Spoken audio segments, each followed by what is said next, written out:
بسم الله الرحمن الرحيم. طه ما أنزلنا عليك القرآن لتشقى إلا تذكرة لمن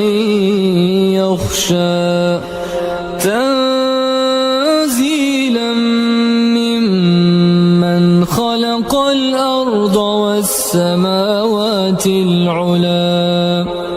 الرحمن على العرش استوى له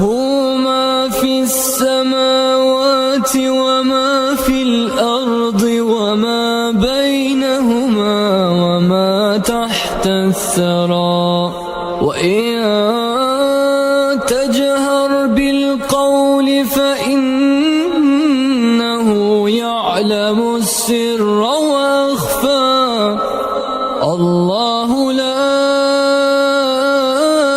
إله إلا هو له الأسماء الحسنى